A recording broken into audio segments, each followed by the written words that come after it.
70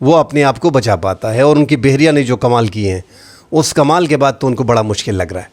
مگر یہاں پہ جو سب سے اہم بات آتی ہے وہ چین کے کردار کی آتی ہے۔ عمان اس ٹائم پہ بیٹھا ہوا ہے، یہ قطر، عمان، عرب ممالک میں عمان پہ اور قطر پہ بھی ایران نے حملے کیے ہیں، اور ہم سمجھتے ہیں کہ عرب ممالک میں کم از کم قطر پہ، عمان پہ، سعودی عرب پہ، متحدہ عرب امارات پہ، ان ممالک پہ حملے نہیں ہونے چاہیے ایران کی طرف سے۔ مزید دشمنیاں مول نہیں لینی چاہیے، اپنے دوست پیدا کرنے چاہیے، دشمن زیادہ پیدا نہیں کرنے چاہیے۔ مگر یہی عرب ممالک ہیں کہ اب تہران میں موجود ہیں۔ عمان انتہائی اہم ملک ہے، اس سے پہلے قطر کوششیں کرتا رہا، اس پہ حملے بھی ہوئے اور وہ بھی موجود رہا۔ عراق میں بھی ایران نے کافی حملے کیے ہیں، اور عراق کے صدر بھی، عراق کے وزیر اعظم بھی اس مذاکرات میں سیز فائر کی کوششیں جو کرتا رہا۔ مطلب ایران کے حملوں کے باوجود یہ عرب ممالک کوشش کر رہے ہیں کہ ایران کے ساتھ اچھے تعلقات قائم کیے جائیں اور کسی طریقے سے اس جنگ کا خاتمہ کیا جا سکے، کیونکہ مشرق وسطیٰ کے ممالک سمجھ رہے ہیں کہ یہ جنگ امریکہ نے جو چھیڑی ہے اس میں بربادی ہماری ہو رہی ہے۔ 12,000 کلومیٹر دور بیٹھ کے امریکہ ان عرب ممالک سے ڈورے ہلاتا ہے، ان ڈورے ہلانے کے بعد نشانہ ہمیں بنایا جاتا ہے۔ امریکہ کا تو کچھ نقصان نہیں ہو رہا۔ امریکہ کا جب سب سے بڑا نقصان ہے وہ یہی ہے کہ اس دنیا میں اگر ابنائے ہرمز کا 20% تیل، باب المندب کا اور 30% گیس جو ابنائے ہرمز سے بند ہو جاتا ہے تو امریکہ میں بھی پریشر پڑتا ہے، وہاں پہ بھی قیمتیں بڑھتی ہیں۔ $4 کا وہاں پہ بڑھنا تیل میں وہ کافی مشکلات پیدا کر رہا ہے۔ آنے والے نومبر میں مڈ ٹرم انتخابات ہیں جس میں امریکہ کے لیے کافی مشکلات ہوں گی۔ امریکہ کا یہ 48 گھنٹے کی جنگ روکنا، عمان کا یہاں پہ جانا، ایک ہفتے کے لیے دوبارہ کوشش کرنا کہ کسی طریقے سے ایران کو منا لیا جائے۔ ٹرمپ بار بار کہہ رہا ہے کہ ہم بڑے قریب پہنچ گئے، مگر ایران مسلسل انکار کر رہا ہے۔ عمان کی کوششیں کیا رنگ لاتی ہیں، وہ اپنی کوششیں اس ٹائم پہ جاری رکھا ہوا ہے، مگر نیو یارک ٹائم کی ایک وہ سٹوری سامنے آئی ہے۔ وہ سٹوری ناظرین یہی ہے، ہلا کے رکھ دیا امریکہ کو کہ مشرق وسطیٰ میں ان کے پاس ذخائر ختم ہو رہے ہیں، اس وجہ سے وہ دوبارہ جنگ بندی چاہ رہا ہے۔ اب یہ ذخائر جو ختم ہو رہے ہیں یہ حیران کن ہے۔ چین کا کردار بیچ میں کیسے ہے؟ کیا امریکہ آگے اپنی جنگیں قائم رکھ سکے گا، لمبی لے کے کھینچ سکے گا؟ بڑا مشکل لگ رہا ہے چین کے کردار کو اگر آپ دیکھیں تو۔ امریکہ پھر اپنی ایران کے اندر جنگ کو طول نہیں دے سکتا، ان کے لیے مشکلات آئیں گی، اس لیے وہ نکلنے کی کوشش کر رہا ہے۔ اب چین کا جو یہاں پہ کردار ہے، ایک تو نیو یارک ٹائم اوپنلی کہہ رہا ہے کہ مشرق وسطیٰ میں ذخائر ختم ہونے کے بعد پھر وقفہ چاہیے، جو ایران بھی کئی بار کہہ چکا ہے کہ پہلے بھی جو اسلام آباد کا مفاہمتی اداج جو معاہدے ہوئے اس میں انہوں نے اپنے ذخائر کو پورا کیا اور یہ پھر میدان میں آئے اور ہمارے ساتھ جنگ کی۔ حالانکہ ہمیں لگتا تھا کہ اسلام آباد معاہدے کے بعد امریکہ کم از کم اس طرح کی حرکت نہیں کرے گا، مگر وہی پرانا وتیرہ ان کا ہے کہ پیٹھ پیچھے چرا گھوم دیتے ہیں، مذاکرات کی آڑ میں وار کر دیتے ہیں، اور اس بار پھر مذاکرات کی آڑ میں وار کیا ہے۔ یہ ایران جو مذاکرات نہیں کر رہا، اس کے پیچھے یہی فلسفہ ہے کہ اب اگر دوبارہ مذاکرات کرتے ہیں تو اس کا فائدہ نہیں ہوگا، اگر سیز فائر کرتے ہیں تو اس کا بھی فائدہ نہیں ہوگا، کیونکہ امریکہ نے پھر اپنے آپ کو برابر کر دینا ہے اور پھر ہم پہ وار کر دینا ہے۔ اب ناظرین یہاں پہ چین کا جو کردار ہے، امریکہ کا جنگ بند کرنا 48 گھنٹے کے لیے، آگے اگر وہ ایک ہفتے 2 ہفتے اسے سسٹین کر لیتا ہے پھر بھی ان کو مشکلات ہوں گی آگے جا کے، کیونکہ مشرق وسطیٰ میں ان کے ذخائر جو ہیں وہ ختم ہو گئے ہیں۔ پچھلی بار بھی آپ نے نوٹ کیا ہوگا کہ 1.5 ماہ پہلے کہ مشرق وسطیٰ میں جو ان کے جو فضائی دفاعی نظام تھے، جو ان کے اسلحے کے ڈپو وغیرہ تھے، وہ ختم ہو گئے تھے اور اس وجہ سے ان کو جنگ بندی کرنا پڑی۔ اب کیا امریکہ کے پاس پروڈکشن کا ایشو ہے، سپلائی چین کا ایشو ہے؟ ایسا کوئی ایشو امریکہ کے سامنے پیش نہیں آ رہا کہ وہ اپنی سپلائی کو پورا نہیں کر پا رہے یا اپنی پروڈکشن کو بڑھا نہیں پا رہے۔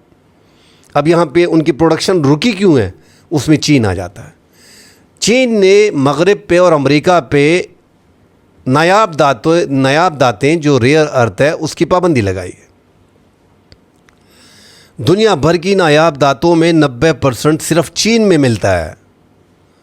اب 90% دنیا میں صرف چین میں کیوں ملتا ہے؟ اور یہ استعمال کس چیز میں ہوتی ہیں؟ اور باقی کن ممالک میں ہے؟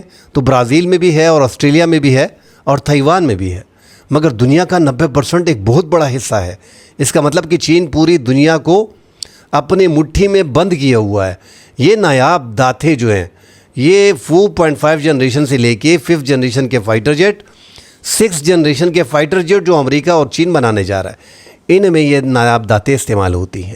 فضائی دفاعی نظام جو تھاڈ اور پیٹریاٹ ہیں، ان میں ان کی جو انٹرسیپٹرز اور میزائل وغیرہ ہیں ان میں یہ استعمال ہوتا ہے۔ جو ریڈار نیٹ ورک ہے پورا ان میں استعمال ہوتا ہے۔ جو دیگر ان کا خطرناک اسلحہ ہے یہ سب اس میں استعمال ہوتا ہے۔ تو جنگی جتنے بھی آلات ہیں ان میں اس کا استعمال ہونا امریکہ کے لیے یہ پروڈکشن میں مشکل آ رہی ہے، اس پہ پابندی لگی ہے۔ کاروں میں اب معیشت سے لے کے جنگ تک پوری دنیا چین کے قبضے میں، چین کی مٹھی میں ہے۔ اور یہ ریئر ارتھ یہ صرف ایسا نہیں ہے، اس کی مائننگ کرنا بڑا مشکل ہے۔ اس کی لیبر کاسٹ اور پھر اربوں ڈالر کی انویسٹمنٹ جو چین ان کمپنیوں کو دے رہا ہے تو دنیا میں کوئی اور نہیں کر سکتا، کیونکہ ماحولیاتی کا خطرناک نظام یہاں پہ تباہی مچا دیتا ہے۔ اس مائننگ میں زمین اور پانی جو یہاں پہ مائننگز کی جاتی ہے وہ مکمل طور پہ تباہ ہو جاتی ہے۔ زہریلے مادے جو ہیں، زہریلے فضلے جو ہے وہ چھوڑتے ہیں۔ یہاں پہ مائننگ اتنی آسان نہیں ہوتی، تو اس لیے دنیا کا 90% کنٹرول چین کا بنتا ہے۔ تو چین جب وہ دے نہیں رہا، آگے اگر معیشت میں آپ دیکھیں تو جتنے بھی الیکٹرک کارز ہیں ان میں یہ نایاب دھاتیں ریئر ارتھ استعمال ہوتا ہے۔ ساتھ لیپ ٹاپس جتنے بھی ہیں، الیکٹرانکس کے سامان، موبائل جتنے بھی ہیں، ایون کہ پاور پلانٹ کے ٹربائنز جو ہو گئے، سولر پینل کے جنریٹر ہو گئے، ان سب میں یہ نایاب دھاتیں جو ہیں وہ لگتی ہیں۔ امریکہ کو سب سے بڑی مشکل اس ٹائم پہ یہی آ رہی ہے کہ ریئر ارتھ یہ نایاب دھاتیں جو ہیں اس کے پاس نہیں ہیں، اور اس کی کھدائی کرنا بڑا مشکل ہے۔ اس لیے دنیا بھر میں نایاب دھاتوں کے لیے، ریئر ارتھ کے لیے ڈونلڈ ٹرمپ اور اس کی کابینہ مارے پھر رہے ہیں۔ پاکستان میں بھی شمالی علاقہ جات میں، ہمارے گلگت بلتستان میں، چترال میں، اور ساتھ ہی بلوچستان میں نایاب دھاتیں موجود ہیں۔ اس کے ایگریمنٹ بھی ہمارے ساتھ کر رہے ہیں۔ اگر پاکستان میں امن و امان کے حالات بحال ہو جائیں تو آپ یقین کریں کہ ہمارے ہاں بھی جو ریئر ارتھ ہے اس میں ایک مشکل جو ہمیں آئے گی کہ ہم سپورٹ اس طرح نہیں کر پائیں گے، مگر امریکہ بھاری مقدار میں یہاں پہ اربوں ڈالر لگانا چاہ رہا ہے، مگر یہاں پہ امن و امان کا سب سے بڑا مسئلہ آ رہا ہے۔ بہرحال 90% دنیا میں دھاتیں جو ہیں اس ٹائم پہ، 90% دنیا کی نایاب دھاتیں جو ہیں، نایاب ریئر ارتھ جو ہیں وہ اس ٹائم پہ چین کی ہیں، اور چین کی اجارہ اس پہ ہے۔ تو اس لیے کہا جا رہا ہے کہ دنیا میں 2030 میں دنیا کی سب سے بڑی معیشت چین ابھر کر سامنے آئے گا۔ اس لیے امریکہ اس کو گھیرنے کی کوشش کر رہا ہے، مگر یہاں سے تو اندازہ ہو رہا ہے کہ امریکہ اس کے قریب بھی نہیں ہے چین کے۔ جب 90% نایاب دھاتوں پہ جس میں وہ استعمال ہوتے ہیں وہ آپ نے خود ہی دیکھ لیا ہے، جب کاروں میں، لیپ ٹاپ میں، موبائل میں، دنیا کی ہر بہترین ٹیکنالوجی میں، ہر چیز میں وہ استعمال ہوتا ہے، اور جنگی ساز و سامان میں وہ استعمال ہوتا ہے، پھر تو امریکہ بڑا پیچھے رہ جائے گا۔ اور اب امریکہ نے بھانپ لیا ہے کہ 73% جو انرجی کی ضرورت وہ باہر سے پورا کرتا ہے چین، جس میں 20% وہ صرف ایران سے لیتا ہے۔ اس طرح جو وینزویلا ہے وہاں پہ $100 ارب کی انویسٹمنٹ کی تھی۔ ان کے صدر کو اٹھانا، ایران پہ حملہ ہونا، روس کا 5 سال کا جنگ میں ہونا، روس سے لیتا ہے۔ عرب ممالک سے وہ زیادہ تر اپنی انرجی کی ضرورت کو پورا کرتا ہے، وہاں پہ مشرق وسطیٰ میں، اور ایران کو آپس میں ڈالنا۔ تو یہ ساری چیزیں چین کو گھیرنے کے لیے ہوتی ہیں، یہ ایسے ہی دکھائی دیتا ہے سامنے، مگر پس رہے ہیں بیچ میں دیگر مسلم ممالک۔ چین کا ایک بڑا غلبہ ہے، چین کی بڑی پاور ہے، چین ایک سپر طاقت بننے جا رہا ہے اور ہے۔ تو یہ نیو یارک ٹائم کی جو رپورٹ ہے اس کے مطابق وہاں پہ ان کے جو فضائی دفاعی نظام جو عربوں میں ہے، جو عرب ممالک میں ہے، ان میں معاملات پڑ گئے، مطلب وہ اتنے پورے نہیں ہیں۔ اور جو کہا جا رہا تھا کہ ایران کے پاس کچھ بھی نہیں ہے، ایران کے پاس 3000 کے قریب میزائل ہوں گے اور 8-10 ہزار کے قریب جو ان کے ڈرونز ہوں گے۔ شروع جنگ سے 2025 سے یہی کہا جا رہا تھا۔ اب ان کا ذخیرہ ختم ہے اور ہم نے وہاں پہ تباہی بھی کر دی ہے، بمباری بھی کر دی ہے۔ ان کو جو زیر زمین پہاڑوں کے نیچے جو ان کے ذخیرے ہیں میزائلز کے اور ڈرونز کے، وہ بھی تباہ کر دیے ہیں۔ ہم دیکھ رہے ہیں کہ ہزاروں کی تعداد میں میزائلز اور ڈرونز ایران وار کر رہا ہے اور اپنے آپ کو بچا پا رہا ہے، اور امریکہ مشکل میں پڑ رہا ہے۔ تو امریکہ نے ہر وہ ممکن کوشش کر لی۔ ایک طرف عرب ممالک ہیں، ایک طرف ایران ہے۔ عرب ممالک، ایک ہمارا جو پاکستان میں دو قسم کی سوچیں جو میں دیکھ رہا ہوں، اور اس پہ جب سوچتا ہوں تو دو قسم کی باتیں ہوتی ہیں۔ ایک طرف کہ ایران نے عربوں پہ حملہ کر کے اسرائیل کی وہ خواہش پوری کر دی، کیونکہ وہ عرب ممالک پہ حملہ کر رہا ہے، مسلم ممالک پہ حملے کر رہا ہے، روگ اسٹیٹ بنتا جا رہا ہے، پوری دنیا میں اس کی کوئی عزت نہیں ہوگی، سارے دشمن اس نے اکٹھا کر لیا، یہ وہ اچھا نہیں کر رہا ہے۔ دوسرا طرف جو موقف ہے وہ یہی ہے کہ آپس میں لڑا رہا ہے ایران کو اور عرب ممالک پہ، اور یہاں پہ امریکی اڈے ہیں۔ اب جو امریکی اڈے ہیں تو امریکہ 12,000 کلومیٹر دور آ کے ان عرب ممالک میں بیٹھا ہوا ہے، اور ان عرب ممالک میں اس کے فوجی موجود ہیں۔ جب ان عرب ممالک میں وار ہوتے ہیں، ایران کے جوابی حملے ہوتے ہیں، تو ان فوجی اڈوں میں کوئی عربی نہیں مارا جا رہا، کوئی غیر ملکی نہیں مارا جا رہا، اس میں امریکی فوجی مارے جا رہے ہیں۔ اور پھر ویڈیوز جاری ہوتی ہیں ان عرب ممالک سے، اور امریکہ کا کہنا ہوتا ہے، وہ سیٹلائٹ تصاویر سامنے آتی ہیں کہ کویت سے، بحرین سے اور اردن سے ایران پہ آج حملے کیے گئے۔ 13 لہر جو اس دوسرے فیز میں جو جنگ ہوئی ہے، 13 دن حملوں میں مسلسل یہ 3 ممالک استعمال ہوئے ہیں۔ تو عرب ممالک میں ایران کا ایک طریقہ کار ہے کہ جس ملک سے اڑان بھری جاتی ہے، جس ملک سے میزائل داغا جاتا ہے، سیٹلائٹ تصاویر کی روشنی میں اسی ملک پہ ایران حملہ کرتا ہے۔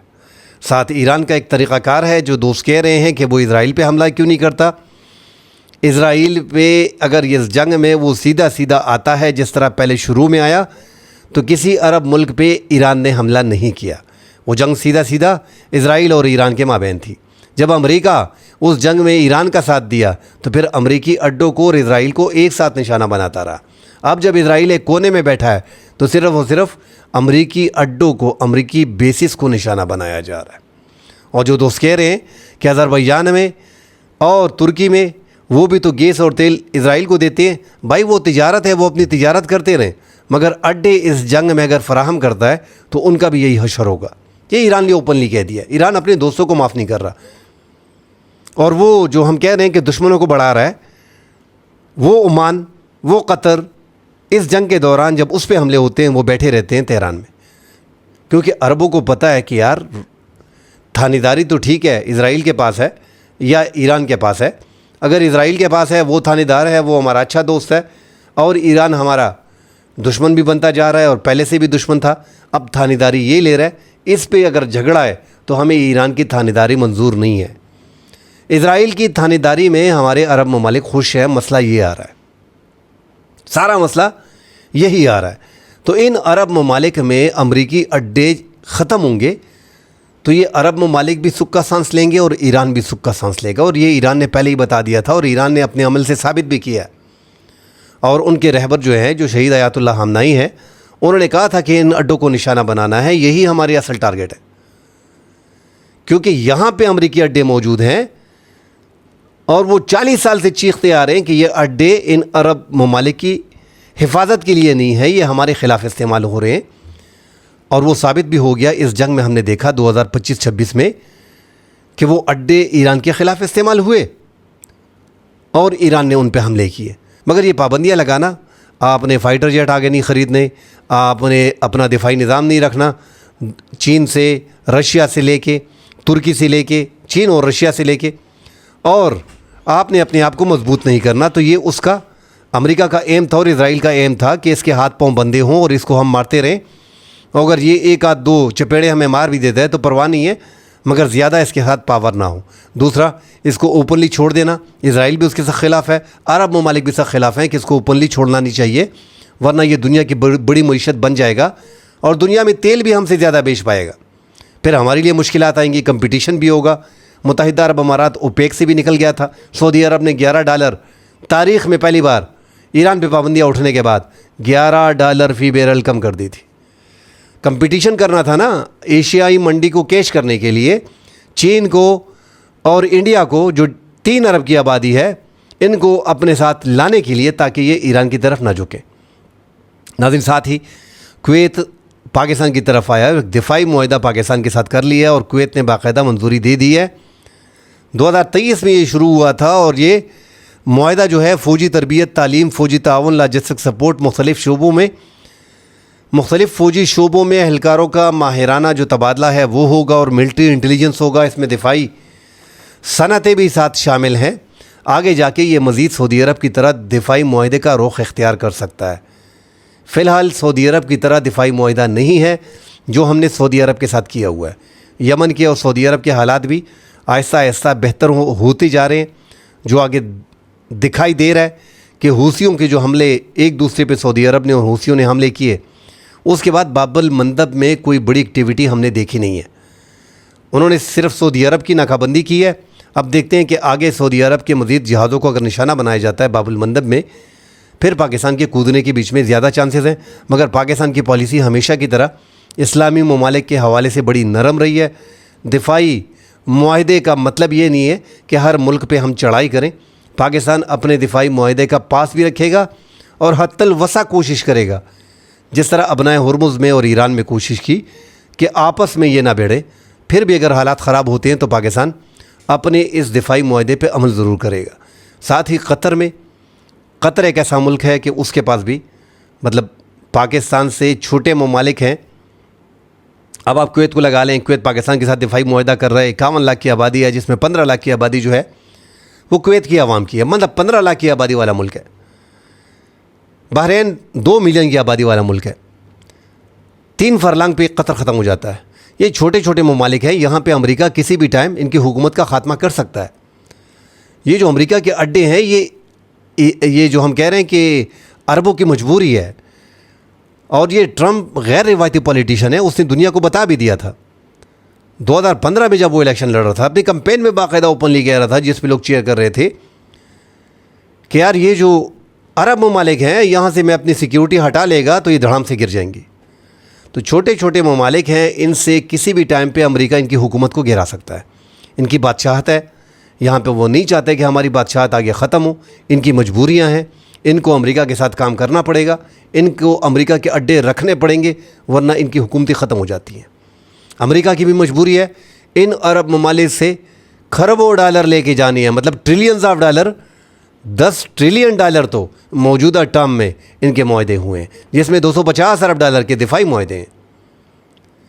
تو اتنے بڑے پیسوں کو امریکہ نے صرف اپنے دھمکی کے بل بوتے پہ، اپنا اسلحہ زبردستی ان پہ بیچنے میں، جو بھی چیز ان کا فضائی دفاعی نظام بہترین ہوتا ہے، اربوں ڈالر کا ہوتا ہے، وہ یہاں پہ بھیج دیتے ہیں۔ 50,000 فوجی بھی موجود ہیں، کیونکہ ان عرب ممالک نے ان کو رکھنا بھی ہے، ان اڈے بھی فراہم کرنے ہیں، اور ان کی حفاظت یہ نہیں کر پا رہے ایران سے ان کو بچا نہیں پا رہے، اور وہ ایسا سمجھ رہے ہیں، مگر وہ مجبور ہیں، وہ کچھ بھی نہیں کر سکتے۔ تو ایران اپنی نظر میں، ایران تو ان کی مجبوری کو نہیں دیکھ رہا، وہ تو یہی دیکھ رہا ہے کہ ان اڈوں سے ہم پہ حملے ہو رہے ہیں۔ تو اب یہ عرب ممالک بھی آہستہ آہستہ، پاکستان نے جو 2025 میں ایران کی اس جنگ سے پہلے جو پاکستان نے دنیا بھر کو دکھایا تھا، پاکستان نے جو دنیا کے 10 بہترین افواج میں 7ویں یا 9ویں نمبر پہ ہے، ترکی اور پاکستان 7ویں اور 9ویں نمبر پہ، انہوں نے دنیا کو بتا دیا تھا کہ ہمیں صرف اس نمبر میں آپ نہ گنے کہ ہم 7 نمبر پہ ہیں، 10 نمبر پہ ہیں، ہم دنیا کے چوتھی بڑی فضائیہ اور آرمی کو گھنٹوں میں چھت کر دیتے ہیں، جو ہم نے کیا بھی۔ اور پھر اس جنگ میں ان کے جو 2400 فائٹر ہیں، جو ان کے طیارے ہیں، لڑاکا طیارے، ان میں سے ایک آپ نے دیکھا کہ 3-4 دن یا 5 دن یا اس جنگ میں 2025 میں جو پاکستان کی جنگ ہوئی، کہ اس کا ایک بھی طیارہ بھارت سے اڑا ہو پاکستان کی طرف آیا ہو؟ اتنی ان میں طاقت نہیں تھی جو الیکٹرانک وارفیئر میں پاکستان نے ایک کامیابی حاصل کی تھی۔ تو پاکستان نے دنیا کو بتا دیا تھا اور دکھا دیا تھا اپنے دم پہ کہ صرف نمبر نہیں ہے کہ ہم 7ویں نمبر پہ ہیں، دنیا کی بہترین آرمی، فضائیہ اور نیوی پاکستان کی ہے۔ اور وہ شو ہونے کے بعد اور عرب ممالک میں اور دنیا بھر میں یورپی ممالک میں دیکھنے کے بعد پاکستان کے قد کاٹ میں اضافہ ہوا۔ مشرقی وسطیٰ میں پاکستان نے اپنے پنجے گاڑے، اب بحرین بھی آئے گا، کویت بھی آ رہا ہے، مگر ان کو پھر آپ نے انویسٹمنٹ میں کنورٹ کرنا ہے۔ صرف یہ نہیں ہے، وہی ملک کامیاب ہوتا ہے جس کا 20 سے 25% دنیا کی انویسٹمنٹ اس کے ملک میں آتی ہو، باقی 80-75% وہ ملک خود پیدا کرتا ہو۔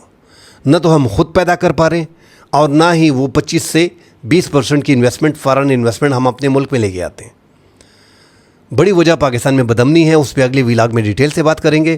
فی الحال پاکستان کو یہ کرنا چاہیے کہ ان عرب ممالک پہ، کیونکہ ہم نے ثابت کیا ہے امن و امان کے حالات ہمارے شروع سے 20 سال سے ایسے ہیں، اس میں سدھار کی کوشش ہے، اور ان عرب ممالک سے کم از کم 25-30 ارب ڈالر ہم آسانی سے ان 3 ممالک سے، سعودی عرب نے پھر بھی تھوڑی بہت جو پاکستان نے طریقہ کار نکالا ہوا ہے، 10 ارب ڈالر زر مبادلہ کے ذخائر کے لیے لے رہے ہیں، اور 7 ارب ڈالر خودار تیل لے رہے ہیں، اور 3.5 بلین ڈالر جو متحدہ عرب امارات نے مانگے تھے وہ ہم واپس کر دیے، وہ بھی سعودی عرب نے دیے تھے۔ اب آگے جو قرضہ لینے جا رہے ہیں وہ چین کا جو سی پیک کا بھاری قرضہ ہے، جو ہمارا سب سے اچھا دوست ہے، جس کا قرضہ ہمارے کندھوں پہ ہے اور ہم زمین میں دھس گئے ہیں، جو سارا ان کا قرضہ مطلب ان کا جو سود بنتا ہے اس کو اگر ہم دیکھتے ہیں تو جو پاور پلانٹ وغیرہ ہیں وہ سب سے کاسٹلی ہیں۔ باقی سی پیک کو اگر ٹوٹل آپ اس کو ایک ساتھ لے کے آتے ہیں تو وہ 3% سے زائد ان کا سود بنتا ہے، 2.5-3% سے۔ تو پھر سعودی عرب سے اگر وہ قرضہ ہم لے لیں کم سود پہ اور چائنا کے پیسے واپس کر دیں تو یہ اچھا ہوگا، ورنہ چائنا ہمارے معدنیات پہ قبضہ کر لے گا۔ یہ بڑی مشکل آ رہی ہے، اور چین کا طریقہ کار بھی یہی ہے کہ وہ اتنی انویسٹمنٹ ان ممالک میں کرتا ہے کہ پھر وہاں پہ قبضے آسانی سے ان کی طاقت وہاں پہ بڑھتی ہے۔ امریکہ سے بھی ہم 10 ارب ڈالر اپنے زر مبادلہ کے ذخائر کے لیے اس کو بہتر کرنے کے لیے لے رہے ہیں تاکہ ہم تھوڑا سا گرو کریں۔ اللہ کرے کہ یہ عرب ممالک بھی یہاں پہ آئے، انویسٹمنٹ کرے، اس میں ہمیں فائدہ ہوگا، اس میں آگے جا کے جو مشکلات ہیں ہماری کم ہوں گی۔ مزید خبریں آتی ہیں ناظرین، اس پہ کھل کے بات کریں گے۔ فی الحال کے لیے اجازت دیجیے، اللہ حافظ۔